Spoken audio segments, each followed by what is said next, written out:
Hello, everybody, and welcome to the world's favorite youth baseball podcast, Clearing the Bases, featuring Coach Jimmy Filangeri. I'm David Friedman, and I want to thank you for coming along this ride with us. How are we doing today, Coach? Doing good today, Dave. Now that I have this new podcast studio figured out.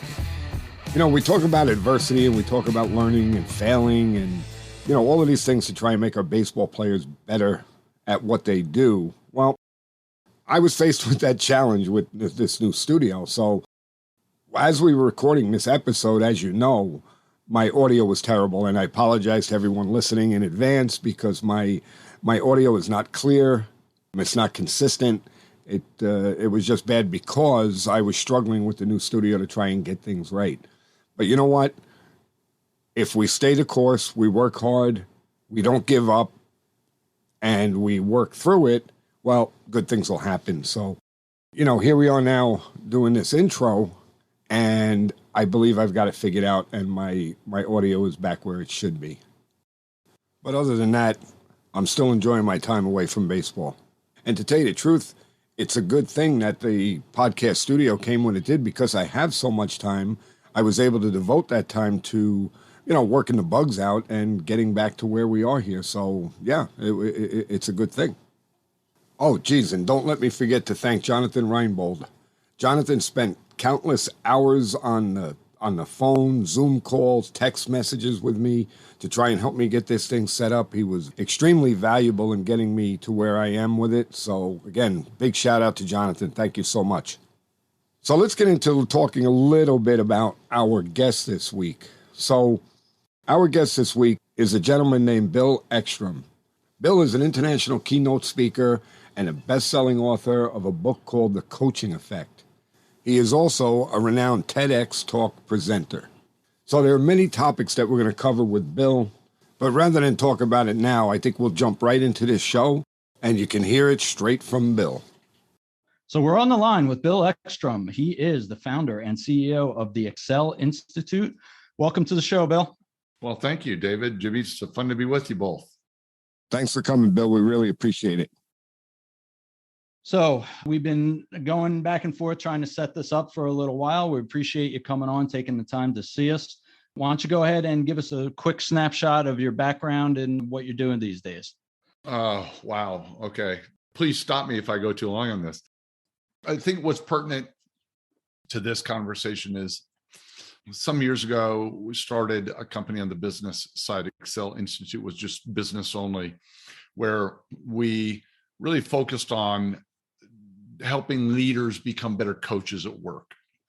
And we spent a long time quantifying what the best ones do. And we're able to quantify their behaviors and measure the impact they're having on their teams at work.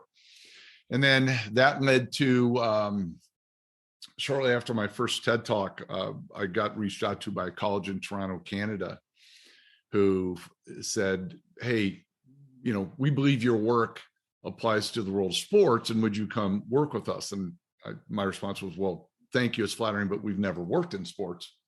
And I've always wanted to, because I grew up as an athlete and my life revolved around it. And so in spite of my trying to tell them that I may not be the best fit, I did it, and we had a great time. It worked well. And that kind of started the journey back in 2017. In 2019, right before COVID, we were doing a lot of work, meaning studying and trying to figure out how much of our work applies. Do the same behaviors and words that great leaders in business use, does it apply in the world of coaching student athletes? And what was fun to see is about 90% crossover. So the same things that great leaders are doing to create high-performing, profitable teams in business are the same behaviors that we see in the coaching world when they provide student athletes an amazing experience. And now education, somebody said, well, your work in business and athletics, I mean, certainly has to work to teachers in the classroom, right? And again, pretty much everything crossed over there too. So we, understand and quantify the impact teachers have on students, the coaches have on student athletes, both in middle school, high school, club, and college, and of course in the business side. So that's pretty much what I'm up to these days. Okay. Well, and I know there's a lot more to it, but yeah, our listeners will know that I use analogies all the time, from my quote unquote real life business world life to my sports life with my coaching, whether it be stuff I've done with my kids or at my actual kids or my kids that I coach. So I do feel like basically if you're a leader, you're a leader. If you have the good leadership skills and personality, that should be able to transcend this specific industry or this specific activity. You're right, David. It does exactly that. So what I'd like to do, Bill, is jump into a few things that I've heard you talk about.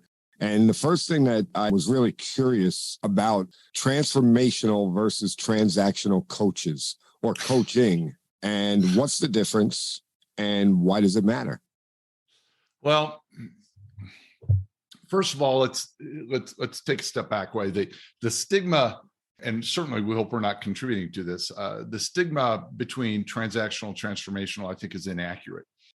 Meaning that we have to look at transformational coaching and transactional coaching as kind of this journey, meaning that there's not one way is the right way.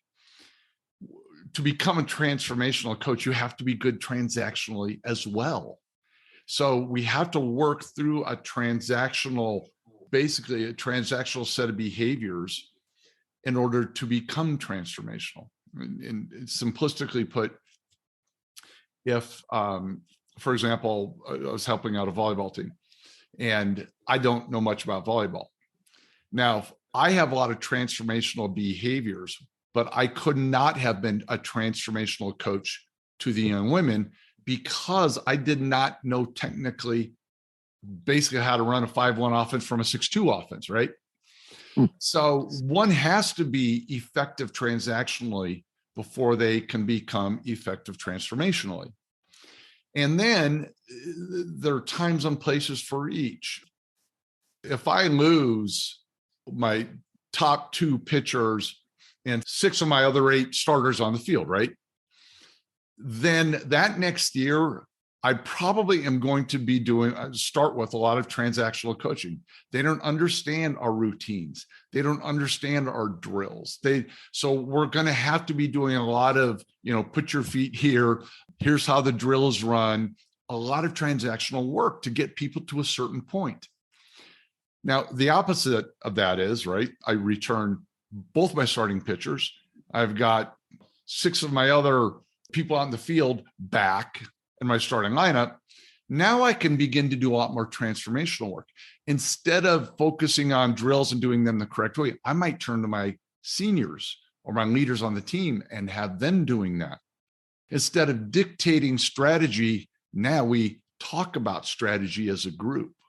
So there's a lot of different ways to be transactional and transformational, but understand it as kind of this journey. And there are different times I need to be transactional, but to become transformational, I have to take it to another step. And depending on my team, I may not be able to get there right away. Does that help at all?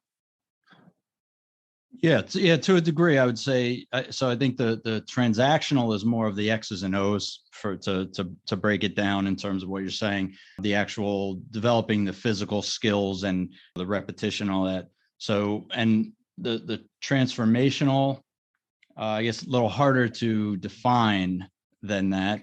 It is. And we haven't even really put a definition on it yet.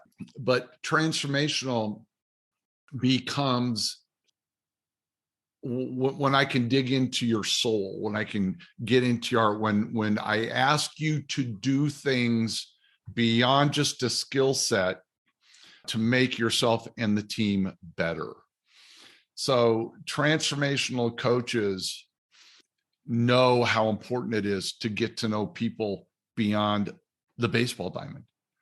Transactional coaches understand that whether I can push Jimmy further than I can push David or vice versa, depending on what's going on in your life. I knew Jimmy's grandfather was ill, and so we had to back off a little bit. Transformational coaching is very individualized, and it really acknowledges the growth and development of an individual and when you do that, the team goes with it. So it seems like the transformational part is the harder part of coaching. Okay, the X's and O's can be taught. I don't want to say easily, because I don't believe there's anything about coaching that's easy, but the X's and O's are things that can be learned very quickly. If you do your studying, the transformational is a little tougher. It's like we talk about all the time in terms of mental performance of athletes. So, being able to work with players on their mental performance is a lot tougher than working on them how to turn a double play. Right. Exactly.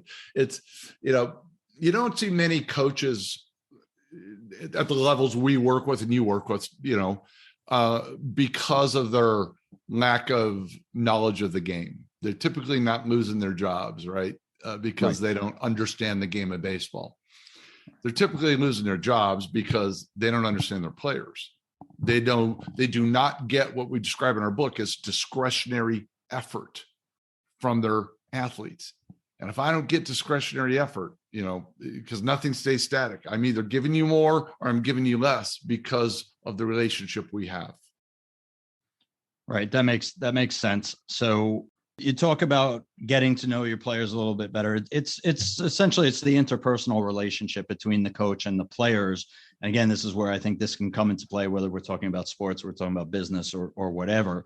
If you don't develop some kind of interpersonal relationship and you just look at your employees or your players as the proverbial chess pieces to move around, then you're never going to be able to unlock the best of the team as a whole. You might have your queen, who's the highest ranking and the most powerful, but the pawns are going to remain pawns and not be able to get up to their next level. Yeah, I think that's well said. And relationship, we can quantify those things now. So the things that so many people thought were soft skills in the day are now quantifiable. And when we measure the impact they have on the experience of athletes, things like creating trust connections are one of the things we measure. We measure the amount of psychological safety the coaches create on their team. You can have a coach that is brilliant in the game, but they don't have any structure to their practices. And so there are a series of themes that we analyze and measure for coaches that the degree to which helps one become more transformational versus transactional. So would you say that on the transformational end, it's really how much you can get your players to actually trust you and to let them know how much you actually care about them, that will make them perform better? That's one, Jimmy, that's one of the themes that is arguably the most, if you were to create like this pyramid and at the base, the top being completely transformational, you can't get there without creating the base. And the base of that pyramid would be connections, trust connections, and creating psychologically safe environments. So they're not the only ones, but they're certainly the two that I believe are most foundational. And what's really interesting across the board, whether we're looking at, baseball, basketball, football, volleyball, tennis, it doesn't matter. They're the two that coaches typically score lowest in. Things like structure, challenge, skill development, and communication. Coaches all score above the 80th, their average is above the 80th percentile. That means 8 out of 10 of their student athletes give them positive marks in those theme areas. And below that, you've got trust connections in the low 70s and psychological safety in the mid 60s. So those are the two most important, but yet the two that coaches struggle the most with. Now, I have to preface this by saying, or follow this by saying, it's not because coaches are bad. I think coaches are amazing. They're, at the levels, they ain't in it for the money, right, gentlemen? Oh, so no. But what our theory on this, and this is just our theory, because we know where the scores are, but our theory is that coaches don't know the strength of their trust connections. They don't know the psychological safety of the environments that they've created. And until they get actual data back, and that's usually the eye opener when coaches will look at data and go, oh, whoa. Only 60% of my players believe I have a trust connection with them, and only half of them feel psychologically safe. Then what they realize is that we're not measuring whether or not coaches care. What we're helping them understand is this is just what your players believe about the relationship with you. So then we help coaches understand how they need to be intentional about creating trust connections as opposed to just hoping or assuming they happen. Right. And that's this, again, another parallel between kind of business and coaching, as I talk about with my trainees all the time, is we got to stop relying on dumb luck to be successful. Mm-hmm. Okay. We have to do the work, put in the hours, do the work, and go out and get the business from a sales standpoint. And from a coaching standpoint, it's like I said, just because, I give high fives to everybody as they're coming home doesn't mean that I've got any type of actual relationship. That doesn't mean that I'm going outside. And I think, again, it boils back down to the whole getting out of your comfort zone thing, where we're not really taught any of that. If we didn't, since most coaches, all right, so look at it this way, since most coaches don't do it now, they certainly weren't doing it back when like Jimmy and I were playing, right? Because things have gotten more touchy-feely now than they were back then by miles. Mm-hmm. Right. So if we didn't see that as an example, where are we going to come up with that unless we actually do the research and talk to somebody like yourself and really learn how to do it and why to do it? Yeah. And you bring up a good point, David, which two things. I'll bring one up now because I'll probably forget the other one in a minute. But I was just visiting recently with a gentleman who sits on a board of a club, and can't remember the sport, but the board was talking about how, hey, when we hire new coaches, what's the one thing, kind of what do we need to train? What do we need to do? And the board all sat there and thought, well, we need to tell them the drills they should run in practice. And his big deal is, are you kidding me? That's like dead last. That's the last thing we should be teaching them. We need to teach them how to make connections with their players. We need to teach them how to have a structured environment. That doesn't just mean what type of drill you run. We need to teach coaches how to create a psychologically safe environment to where athletes can be included. They can feel free to play at their highest level without fear of negative consequences. So those are the things that coaches really need to be taught. Now, the second part, what I was going to say, because you use the word touchy-feely, and you're right, that is accurate. But one of the things I think that coaches and even athletic directors have misunderstood is growth only occurs in a state of discomfort. We pay coaches to create healthy discomfort to help their student athletes grow. And this whole idea that we need to be this big group kumbaya, group hug fest isn't real. Yes, we need to respect. We need to love. We need to take care of each other, right? But to think that's at the expense of not challenging athletes, making them uncomfortable is wrong. And we can now measure too a coach's ability to challenge athletes in a healthy way. And I say healthy because we don't want them using fear as a way to challenge. Right. One of the things that I talk about with my players is be comfortable being uncomfortable. We're trying, in a practice setting, we are trying to create a situation where you're going to be uncomfortable because you're learning something new. So I want you as a coach to understand that and say, okay, I'm comfortable failing here is what it really is. We're pushing you to the point of failure in practice, which is uncomfortable.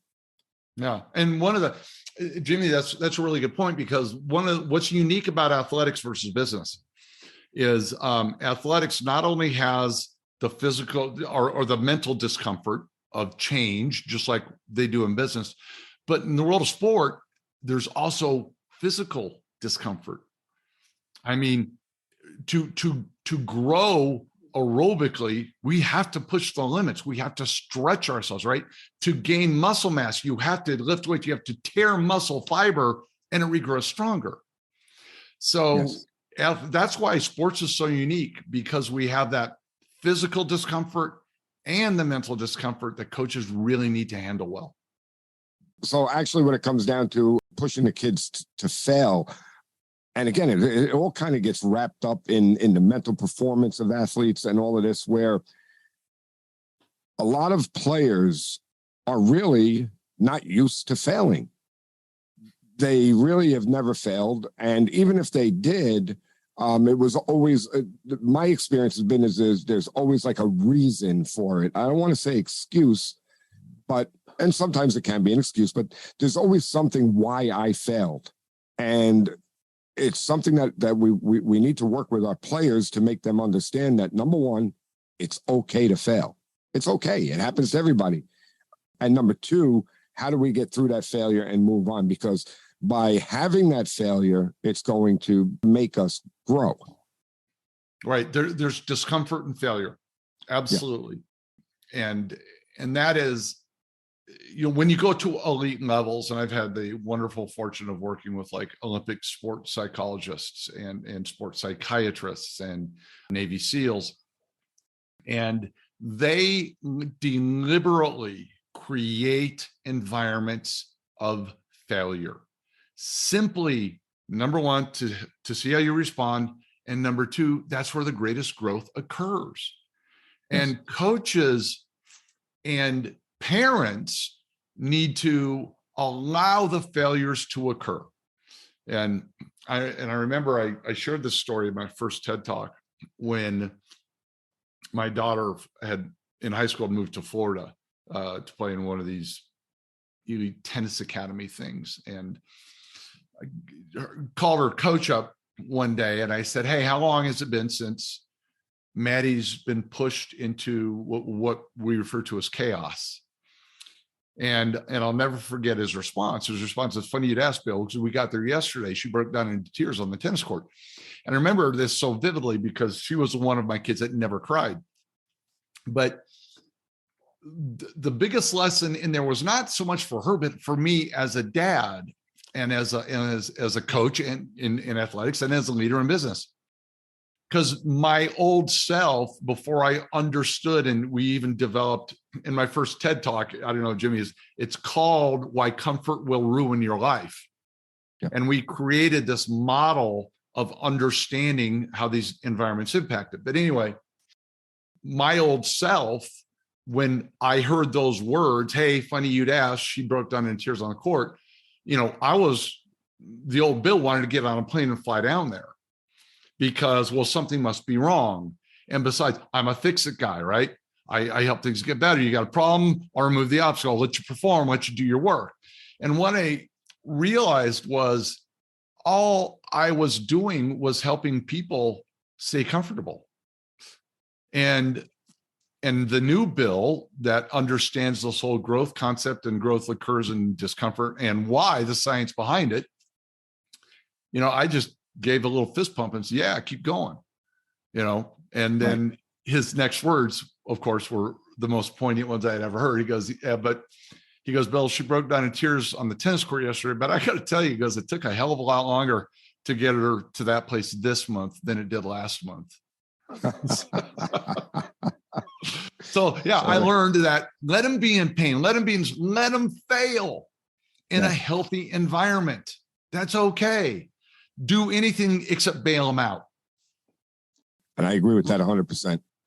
Right. And it's the difference of, like the last part that you just said, being in a healthy environment and pushing somebody to failure in a practice environment is entirely different than what happens in a game, and it's prepping them for what's going to happen in a game, because again, it's inevitable. I don't care how good you are. Highest batting average in the league is less than 400. So, once out of every 3 times is all that the best player is going to hit the ball is going to hit the ball safely. So we have to be in a position to be comfortable with that, but to do it in a safe way, in a healthy way. And then there are the times, but it is also balancing out. Jimmy and I talked about this many times, where as a coach, as a father, we're balancing out that whole want to grab them and give them a hug versus see if they can figure it out on their own and build off of it that way, and then give them the hug afterwards when or a hug on both ends, right? Yeah. And that's knowing your players. And I in business one time, one of the best compliments I ever had was, I'm not even sure she knew it was a compliment, but she said to a group, somebody was asking about working with me, and her comment was, Bill cares enough to make me uncomfortable. And that was one of the best comments I had ever gotten from any people on our team. Yeah, they have to experience it. The stories that you were just telling reminds me of a player I had. This is going back several years ago. He was on the mound. He was having a bad outing, and which, as a coach, I know that's going to happen to my pitchers. I was fine with it. I was letting him go, and his body language was horrible. I mean, he was basically pouting on the mound. So I called timeout. I walked out to him and I said, going pretty bad, isn't it? So he goes, yeah, coach, and his head is down and this and that. I said, listen to me. I said, you're not coming back to the dugout. I said, you're going to figure out a way to get through this, and we're going to see where it goes from here. And I went back to the dugout. And then within I'm not going to say he got the next 3 batters out, but things changed and he fought through it and got through it. And that's to your point, is I'm not going to bail you out in that situation. No, you're going to learn how to fight through it, and that's going to make you a better player in the end. Yeah, I love that, Jimmy, because in the professional world, they wouldn't give that chance. If you haven't figured it out by then, you ain't going to do it now, right? You're coming back. So I love that story. And with your permission, I may even share that down the road with some people. Absolutely. And you know what? It kind of moves us into something that I wanted to talk to you about, because it was something that I believe I heard you say, or I read about it, about, is winning important? And the data says no. Well, when we were deciding whether or not we were going to make a very strategic move into the world of sports, we started doing focus groups with athletic directors, with parents, with coaches, with student athletes. And one of the things we learned from ADs and coaches was the thing that was most important to them. Beyond a doubt, they all agreed the most important thing was, number one, we want our coaches to create a positive athlete experience, first and foremost. Then we thought, okay, but what about coaches? So coaches, and they're like, nope, first and foremost, we want a positive athlete experience. We want to prepare our kids for life beyond the sport. So it was interesting, because then my next question was, as we were in these focus groups, and it was actually, it wasn't my question, it was our director of research. She wouldn't let me talk. She was smart. She said, okay, so the most important thing to you all agreed, is whether or not your coaches are creating a positive athlete experience. And then she said, is that happening? And then the room got really quiet. And then you heard the worst words, like, well, we hope it is. They couldn't quantify it. And that was our whole business model then became, okay, if we can help you quantify the experience they have, would that be good to know? So yes. And then what's interesting, just recently, and we were talking a little bit about this, certainly don't want to open up a can of worms, but we were commissioned by a school district recently to do some work researching parents of student athletes in high school. And our executive director of research sent out, she wasn't even sure how we're going to do this, what do they want, and so on and so forth. So she sent out to the parents has them answer, rate 12 items. And the question is, how important are each of these coaching behaviors to you as a parent or guardian on a scale of 1 to 10? And there are 12 things she listed. And then they were completely randomized. So anybody who got it, they were in different order. I answered them in a different order than the other parents did, so on and so forth, right? So it's done well. And here's what's interesting. Of the 12 items, guess of the 12, guess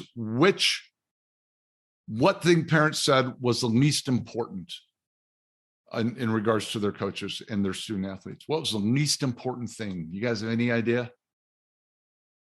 Oh, winning. Yes. Bingo, David. That was the least important thing. That was number 12 of 12. Number 11 of 12 was giving my student athletes playing time.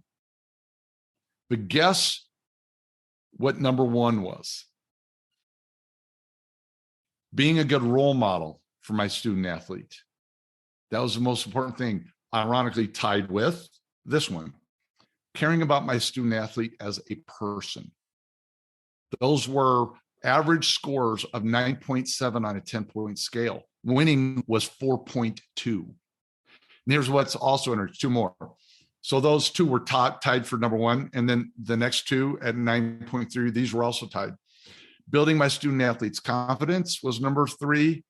And telling my student athlete when they do a good job.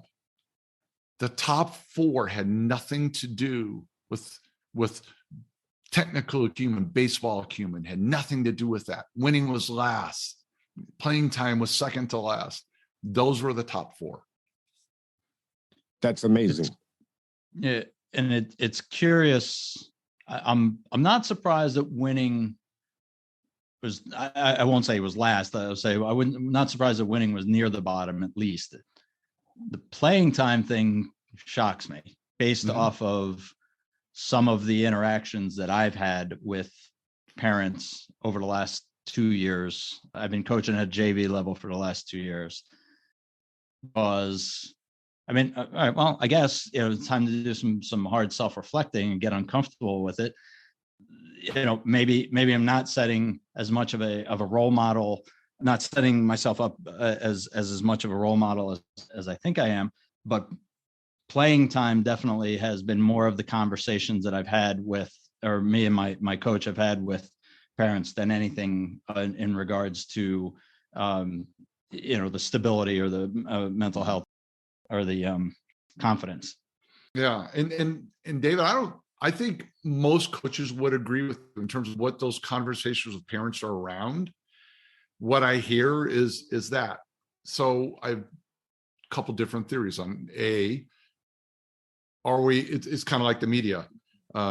Nobody published today that, 185 million people drove to work safely and had productive days and came home and fed their families dinner and had a nice family conversation, right?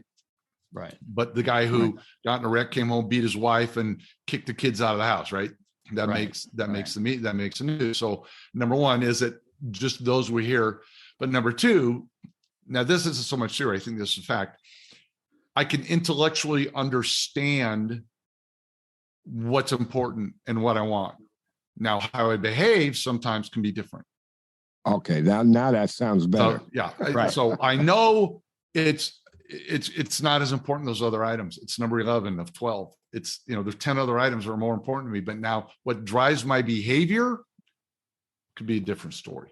Right. It's much more personal. It's much more personal and selfish of if you're sitting in the stands, and I've been there, sitting in the stands and your kid not playing, then I think that emotion comes up hot. The other ones aren't as, under normal circumstances, unless there's an extreme case, don't trigger the emotions as much as that visual of not being able to see your kid partake. Right, David. I think that's accurate. It is. Okay. We use the term intellectual understanding versus emotional readiness. I can intellectually understand it, but it doesn't mean I'm emotionally ready to do anything about it. Kind of like exercise or weight loss, or everybody believes diet and exercise leads to a longer and healthier lifestyle, right? Our life. Nobody would disagree with that. But 9 out of 10 people don't diet or exercise properly every day. Right. Right. I'm not emotionally ready to give up my drink when I go in tonight, or eat my pizza, Yeah. No, I had a conversation with a friend of ours, and she was talking about how she's been trying to lose. She's like, "Oh, I'm trying to lose weight," and I'm thinking about afterwards, like, I've been hearing that for, I don't know, 3 years now. You're not trying to lose weight; you want to lose weight, and those are two entirely different matters. Yes, you're right. Right. I like the way you worded that. You're not trying to, you're desirous of. Yeah. Right. Yeah. You want to, but if you were trying to, I don't care what your status, what your metabolism, and, something you'd be moving in the right direction. Right. But I got to tell you that survey that you did with the parents really, really threw me for a loop, because I would have gotten that exactly the opposite of the way it came out. And I understand that winning is not important at the age levels that I coach. It's not. To me, winning doesn't become important until you get to varsity. But I believe that most parents don't understand that's their thing. They want to win. And again, it's not because of necessarily the way I feel. It's what I've heard. This team doesn't win, that team doesn't win. We want to be on that team because they win. So it's interesting. That was really interesting, because like I said, I would have had that list totally opposite than the way it was. Yeah. And I think back to David's point, I think was spot on with the example. I know this is best for my kid. That the coach cares about them as a person, that they're a good role model. They build my kids' confidence. They tell them when they do a good job. I know that is most important. Emotionally, I don't know if I'm there yet. That's really interesting. Yeah, I could see, you think about the whole idea of the winning, like probably the best kid on the team, the second best, maybe third best, their parents, they're not worrying about the playing time because their kid's getting it, never coming off the field. And winning is probably most important, especially if you go outside of school, because if that team's not winning, then I'll just take my kid and put them on another team that will win or whatever. And then as you go down the line, players 5, 7, 10, that's where it's going to get away from winning to the playing, I would think, to the playing time and all that, and making my child more comfortable and all those things. I could see definitely moving up the ladder. Yeah, and I want to do so. We haven't done this yet, but I want to do some research on coaching behaviors and a correlation between that and complaining parents. Because what I believe, and this is just my subjective, when I've followed some teams and coaches and saw behaviors and how they ran their teams, the coaches that did all kinds of extra things outside of the gym and off the fields, right? The things like team retreats, where they had vulnerability exercises, where the teams bonded, beyond the fields and courts, having the team set individual goals, holding one-on-one meetings with athletes, and then having ongoing conversations about the gaps between where they are and what leads to playing time. Having team values they always come back to, that, hey, playing time is earned in practice. And that doesn't mean just because you are a hard worker in practice doesn't mean you may get playing time, because there's still skill involved, right? For coaches who do all of these things, they seem, again, subjectively, they seem to we don't have parent issues. I don't hear from parents, because the kids go home, they're not complaining to mom or dad. They feel like they're part of something bigger. So again, I don't have much to support that with you, but that's where I'm headed. Well, I could tell you as far as that goes, and the way I sum up what you just said was pretty much just being honest, letting everybody know where they stand. And throughout my career, I've had very little parent problems, because if somebody comes to me, and Dave and I have spoke about this many times, if somebody comes to me and they said, why isn't little Johnny playing? I'll give you exactly why he's not playing. And 9 out of 10 times it comes down to attitude, because They haven't learned yet that it's 100% all the time. This is the way we play the game. And so to sum it up, like I said, I think what you were just talking about basically comes, if you're honest with the parents, nobody's going to fault you for that, but you better have your ammunition and you better be right. Yeah. And what we tell some of the programs we work with to tell their coach to do is ask parents, have you asked little Johnny first? Because little Johnny can't tell you that's my fault, right? Right. As a coach, right. Little Johnny should be able to say, here's my gap and here's why I'm not on the field very much yet. Right. And I mean, to further that, whenever parent has come to me with an issue, the first thing I say is, where's Johnny? And they're like, what do you mean? We're not going to have this conversation without him here, because I don't know what he's telling them. I don't know what they're telling him. So let's put everybody together. And when it comes out, and again, another story, I have a million stories. There was a player that his dad was upset because his playing time was down, and, called the player over. And I said, how's your hitting going? So he says, well, I'm not too good, coach. I said, okay, have you been doing the work at home? And right away, the dad chimes in. Yeah, he's been hitting every day, 2 buckets of balls every day, this and that. So I said, that's great. I said, have you been hitting? So the kid looks at me and he said, he goes, yeah, I have, coach. I said, are you working? I said, now be careful how you answer this. I said, because I know the answer. Have you been working on the drills that I told you to work on, or are you just hitting the ball off the tee just for the sake of hitting the ball off the tee? And he looked at me, his head went down, and I said, there's the problem right there. I said, do the drills. You'll hit better. When you hit, you'll get on the field. And I was true to my word. He started hitting better. He got in. And by the end of the season, the dad came over to me and said, thank you for being honest with me. He said, because it made him become better. Mm-hmm. And that kid's name was Bryce Harper. And now today, he's leading the Phillies to the World Series. Oh, my God. I bet you the kid wishes he was Bryce Harper, but it wasn't Bryce Harper. Don't we all? But so, yeah, when you're dealing with parents in those situations, honesty is, to me, the best principle. And then always have the player there with you so that, you could nip everything in the bud right then and there and go to work. Yeah. I think the only thing I'll say to maybe wrap up the parent piece of this is, I don't believe they're going away. If I don't see parents going, you know what, I'm not going to get involved in my kids' athletics anymore. So everything from club sports to high schools and colleges, and they have to learn to work with them. Don't circle your own wagons and say, screw their parents over here. They have to find a way to work with them. And it's things like this that we're doing, that we're trying to help organizations understand that they can be your ally done correctly. So I just hope, these programs learn to include parents appropriately in the right ways. So, I'll agree with that also, because the travel organization that I was coaching with, the director, the person who owned it, his philosophy was, I don't want to talk to the parents. And he didn't talk to the parents at all.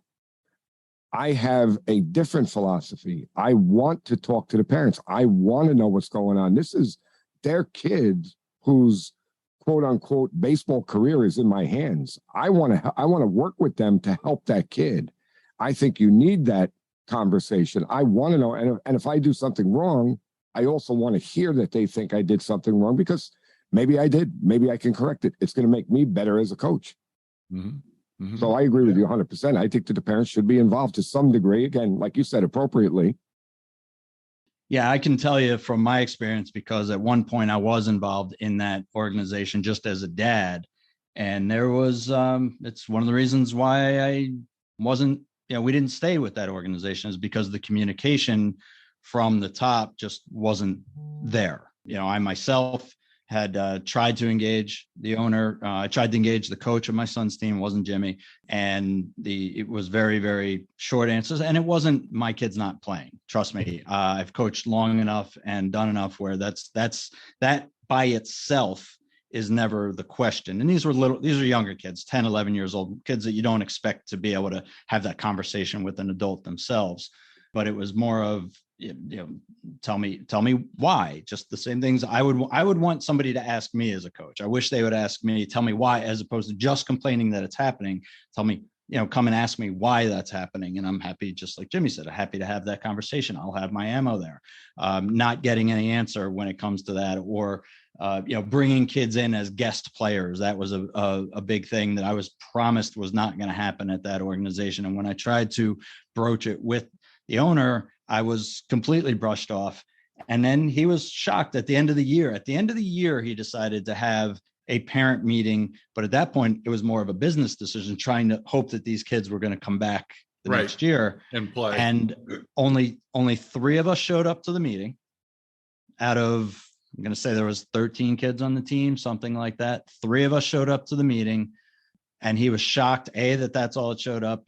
And he was shocked that none of the 3 of us were planning on coming back because of the way that the year went. And it's one of those things, if you're going to shut down the lines of communication, then you can't be surprised when things go bad. Yeah. Your coaches, ADs, club owners, club directors, hey, you want to know what's happening. You want to get things better out there. Look in the mirror. Yeah. Right. Yeah. Right. Well, tough lesson there. And we actually did a whole show on communication, because that's how important communication is. I saw that, yeah. Better coaches are better communicators, period, the end. Yeah. It's a reoccurring theme on our show, is about, coaching the coaches on, and like we talked about earlier, how do they know what to do?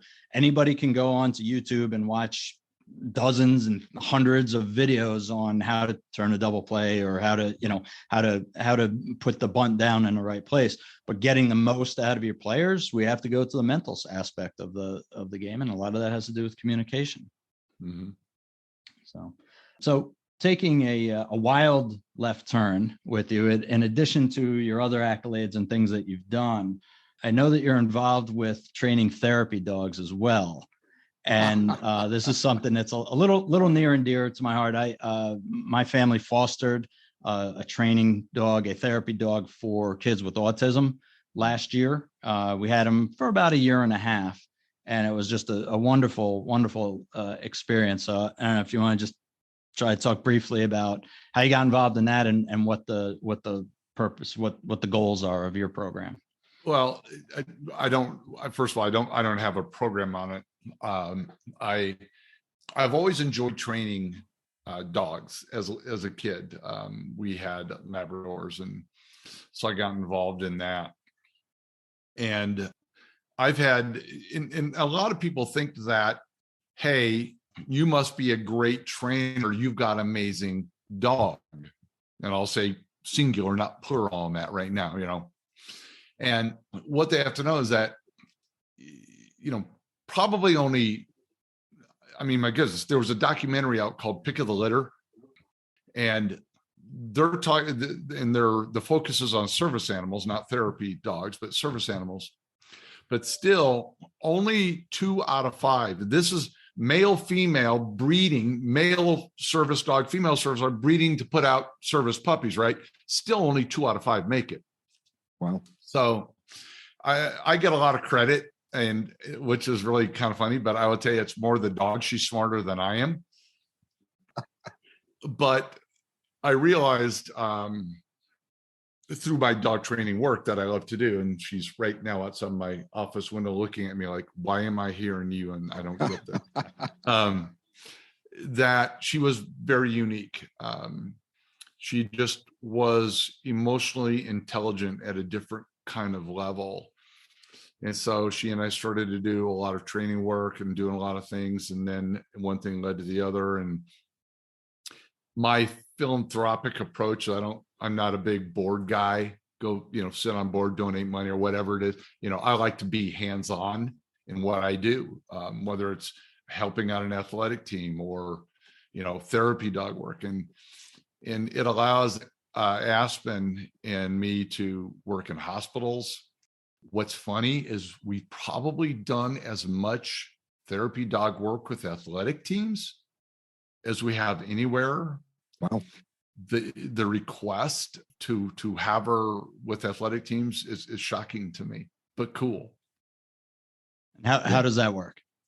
Well, it depends. I won't go into specific names, but some schools are way more open to it than others.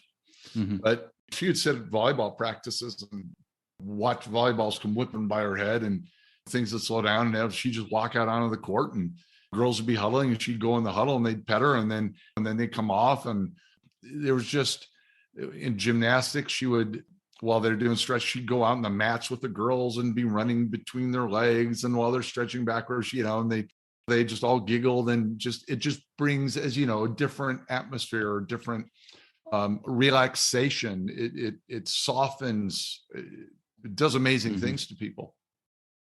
So go ahead, Dave. So kind of a positive distraction from the stress and the anxiety that might be building with athletes as they're going through these motions. Oh, that, yeah. It's a stress reducer. Yes, there were some girls that would get done with an apparatus and always come over and touch her. They thought it was maybe a good luck charm, or they just, pet behind her ears and she would just look up at them, which is really no different than a little boy in a hospital, a little girl in the hospital, when she'd go and, sit by their bed and just, they'd reach a hand over and just, they may have been injured or hurt or sick and they couldn't move, but they could put a hand on her head and she would just freeze her head so they could touch her. And that's awesome. Yeah, that's one of the more life-changing things I've done. So that's I'm going to continue fantastic. doing it. Yeah, thank you. What's that? I'm going to continue doing it. Yeah. Good. Yeah. That's great. Another thing that I wanted to get into, and one of the things that I either read or that I heard you say was about, just because a person can do something well does not necessarily mean that that person can lead. So Dave and I have just talked about this many times. It goes back to, say, like a Michael Jordan, fantastic basketball player, one of the greatest of all time, if not the greatest. You would think that he would be a very good coach because of what he knows. However, that's usually not the case. Is that what you meant by that? Yes. Yeah. And thank you for that entree. But yes, that's exactly what I mean. There's very little relationship between playing the sport and coaching the sport.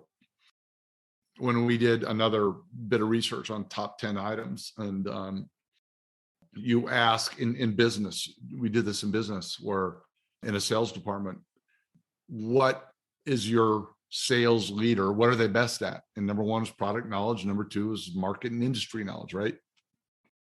And then when we started to discuss what creates motivation to perform, or what creates the most discretionary effort from a leadership standpoint, industry knowledge and product knowledge were dead last. They were number 9 and 10. Number one was my manager's ability to coach me. So I'm not saying it's not, I do believe it helps to have played the game to coach the game, but that is a check the box. Yeah. Do you know the game? Yeah, done. Move that aside. Yeah. Then everything else matters. And when we studied, again, this is in business, when we studied great coaches, I mean, those like the top 5%, which is what they were, that meaning that 94%, I think is what the number, 94% of people, salespeople, for example, will not make a great coach. So you're looking at 5 to 6%. That's it. So yeah, there's very little correlation between playing the game and coaching the game. And usually, you brought up Jordan as an example. What those behaviors that made Jordan so extremely good, the result was he was an amazing, arguably the best ever. You got to have some pretty extreme behaviors, right? Which is different than Steve Kerr. Those behaviors were a lot different than Steve Kerr, using that as an example. So, right. Right. And it's something we've talked about it on the show before, and I was just amongst friends or whatever, when it's the old those that can't do teach type of thing is. But for some of the elite athletes, it's also, while and I mean, you look at Michael Jordan was a training monster also, as far as himself, he continually pushing himself. But you go down a tier below him. Well, I guess everybody's a tier below him, but a couple of tiers below him, and you look at like more these guys that get drafted in the first couple of picks, and they wind up washing out of the league in a couple of years. It's not because of talent, right? It more than likely it's because of drive. It's because of drive and work ethic and determination and those kinds of things. But sometimes those best athletes, because things came so easily to them, how would you explain that to a 9-year-old or a 7-year-old or even a 15-year-old of like, oh, just jump up and put the ball in the hoop? I mean, that's why can't you jump up 12 feet and put the ball in? I don't understand. So, and from a baseball standpoint, if you can hit 100-mile-an-hour fastball, you are at the absolute elite, best of the best, arguably the hardest thing to do in sports. Can you necessarily tell somebody how to do that? Yeah, and show somebody how to do it?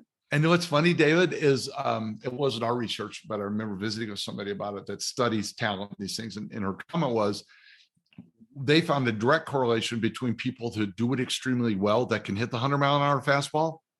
The correlation was they suck at being able to tell people how they do it. Right. It's like, because they just do it. Michael Phelps, how do you do it? I don't know. I just move my arms, right? Right. How do you run so fast? I move my legs, I guess. I don't, Right. Right. Barry Sanders never told you how he could do what he did. Right.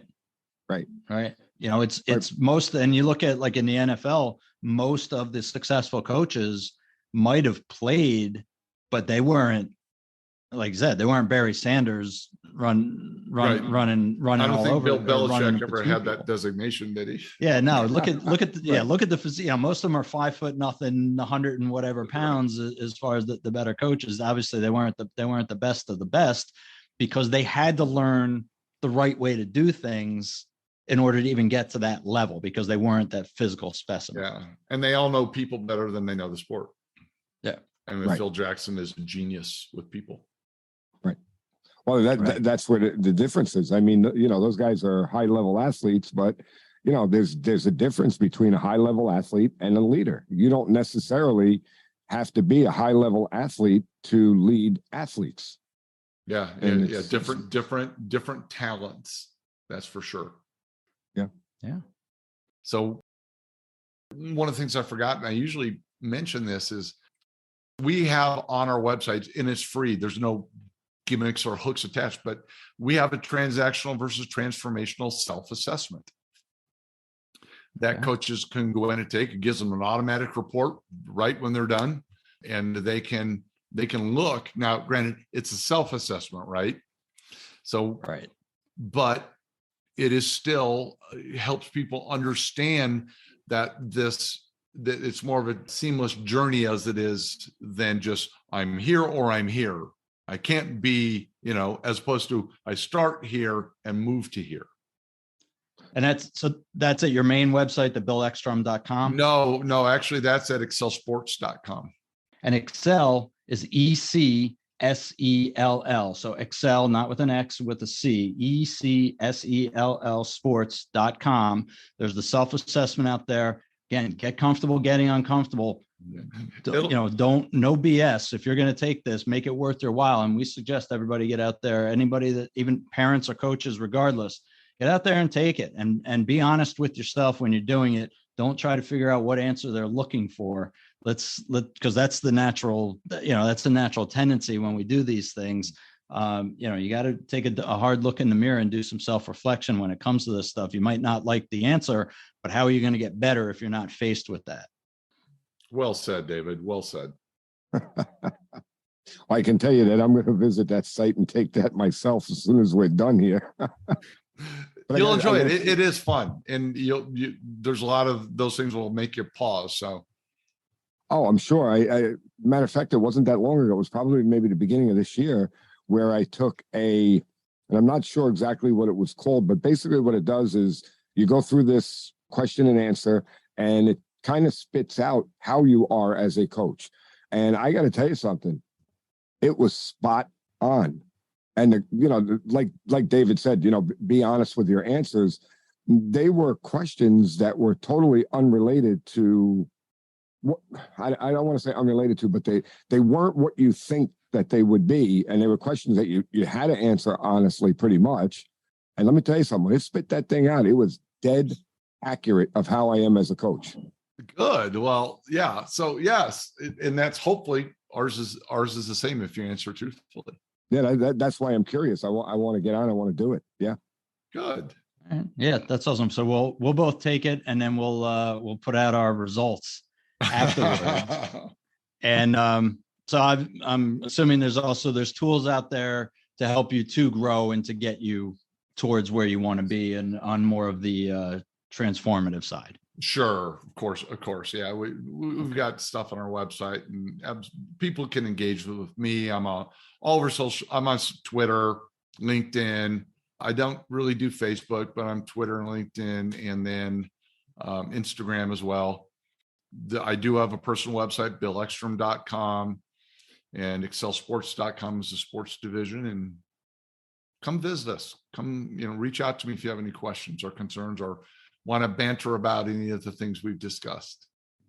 All right. Well, that's great. Well, hey, listen, we know everybody's time is valuable. We appreciate you taking some time out of your day and spending some time with us here. I really enjoyed the conversation, Bill. Can't thank you enough for coming on. We'll get your information out there to everybody. And I encourage everybody to, like we said before, take a look out there and see, in order for you to have any personal growth and change as a coach, as a parent of an athlete, you need to know where you're starting from, and then you need the tools in order to get better at what you do. So these are things that Bill can help you with. So I definitely encourage everybody to check it out. Well, David and Jimmy, thank you all very much. It's been an honor to be with you both, and this was fun, engaging. You guys asked great questions, and it was my pleasure. I would say the pleasure was all ours, Bill. Thank you for coming, and let's do it again sometime. I would like that. I really would. So I know everyone out there had to enjoy that conversation. It was a little different than what we usually talk about on this show in terms of how we train our players and what we need to do to be better coaches for our players. Well, what I took away from what Bill was telling us here is that as coaches, there's another aspect of what we do that we need to be trained on and we need to learn how to do. And, it goes back to everything that I always said about educating coaches, that there's just so much stuff that we need to learn to become the best that we could possibly be. And Bill just threw another piece of the puzzle out there that can help us to become better coaches. I really enjoyed the conversation, and I think that, I'd love to have Bill back on another time to get a little bit deeper into this subject so that we can all become better coaches. So I want to encourage everybody to go out there and pick up a copy of Bill's book, The Coaching Effect. There's just so much stuff that he discusses in that book that's going to help everybody in the long run. The other thing, too, is take a look on YouTube and look up Bill Eckstrom. That's Eckstrom. And look at a few of his TED Talks. There's a lot of stuff in his TED Talks, again, that is going to be beneficial to everybody out there. On that note, we would love it if you guys would go ahead and share the show, share it with a friend, share it with somebody that you don't like that much, bring it to your team, especially a show like this. Review us, give us 5 stars, give us a thumbs up, whatever you can to help spread the message. We appreciate it. You can reach out to us on Twitter at the CTB Show. So on Twitter at the CTB Show, you can email us at clearingthebases@gmail.com. We love to hear from you guys. Give us some other suggestions for future shows that you're looking for. And, we're happy to hear from you, happy to interact from you. I have people that reach out to me. I know Jimmy, you do as well, on Facebook or on Twitter. And it's great to hear our fans and our fellow baseball enthusiasts really talk about some of the topics of the day and give us feedback. Like I said, we're definitely open to new and different types of directions that we go, like we have for the last couple shows here. So on that note, I'll say, remember, there are only two things in life that we can control at all times: our effort and our attitude. Positive mental attitude, PMA, 100% effort in everything you do, great things will follow. Final thoughts, Coach? We seem to be finding out with the more interviews that we do that there is so much more to coaching than just knowing, how to throw the ball, how to hit the ball, how to run, how to catch. There's just so much more to it that we need to understand and we need to learn. What I think this interview brought out was the fact that the more you get to know your players and the more you get to understand your players, the more you would be able to help them in the long run, both with their baseball performance and also what they need to know moving forward in life in general. So with that being said, remember, people don't care how much you know until they know how much you care.